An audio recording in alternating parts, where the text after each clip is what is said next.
From My Healthy Beginning, and today we are going to talk about what to eat and when. Bigger conversation for some people than others. One of the things that we've discovered in the work that we do is everybody kind of has a different eating style. What's interesting is I didn't realize growing up that I was a grazer. I mean, I grazed for years, just picking, eating food kind of constantly throughout the day. And then SIBO is something that I've ended up dealing with for a lot of years, consequently, and finding out that those two don't mesh well together. They don't mesh well together at all. And I've seen shifts in how I've eaten over the years. When I started with my nutrition response testing practitioner, gosh, no, like maybe 12 years ago, I had to eat kind of constantly and pregnant and nursing and all of that. So that every 3 to 4 hours was something that I was doing. But I realized like there are so many people who can go for many hours without eating, and I could never do that. I always had low blood sugar growing up. And so it was a matter of, I was kind of obsessed with what am I going to eat? When do I get to eat? Like, then already thinking about what to eat after that. I remember my husband saying to me, I've never met anyone who is like so preoccupied with food. And I was like, I don't think you get it. I think, first of all, there was like a food scarcity thing. I think like that's in the background for me. This fear about like, I'm not actually going to have enough to eat. And then knowing that I can provide that for myself, right? But it's still, there's all that subconscious stuff. So I've had to do emotional work on this too. But let's talk about some of the ways that you could do that. All right. So the what to eat factor, people get really, they get really confused easily about what to eat because I think there's so many conflicting theories and ideas out there. The bottom line is if you can focus on real food, that's really the best way to go. You know, just do away with your convenient foods, your refined processed foods, and fresh food is the best as often as you can do that. And that's fresh meat, that's fresh dairy, that's fresh produce.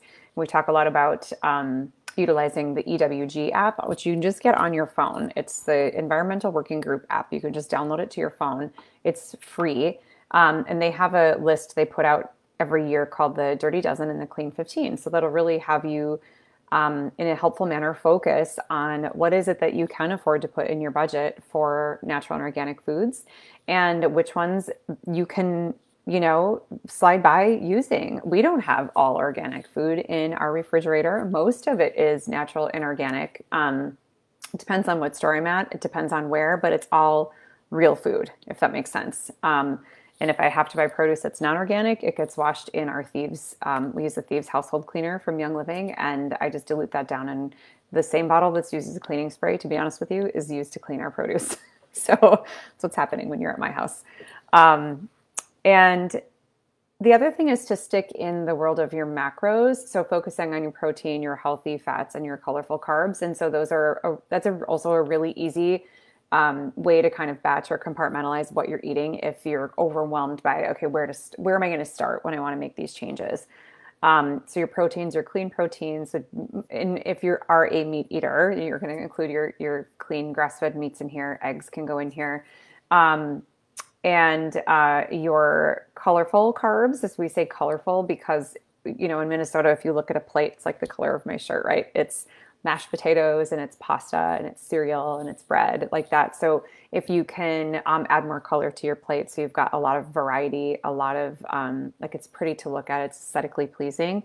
And all of those foods are also carbs, not just your pastas, your breads, your cereals, your grains, okay? So the more color, the better. So you got your protein, your colorful carbs, and then your healthy fats. So your nuts, your seeds, your avocado oil, your coconut oil.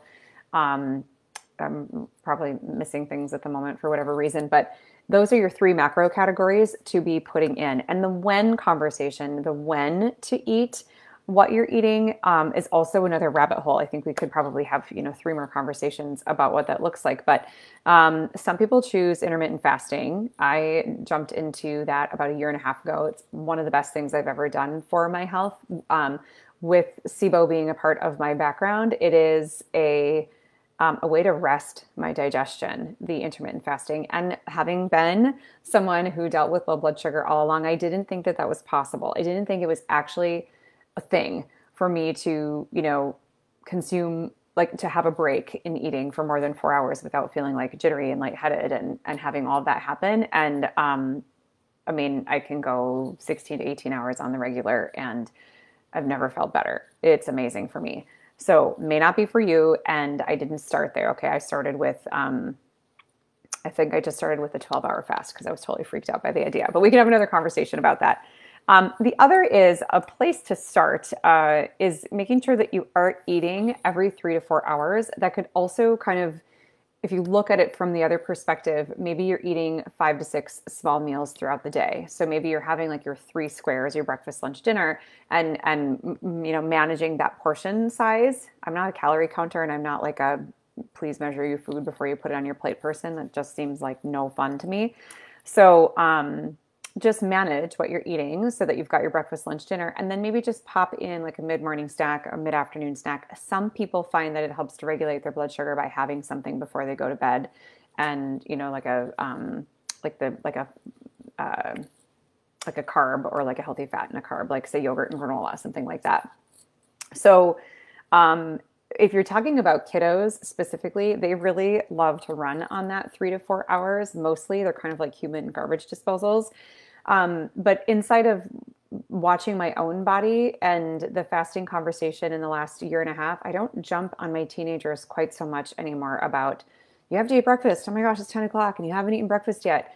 Because I trust that they're listening to their bodies in a way that I thought that I was, if that makes sense. So, and also if you're pregnant and nursing, the eating every 3 to 4 hours is usually what helps to keep your blood sugar balanced and stable, your hormones balanced and stable, and feeling the best that you can feel with the output that you have going out.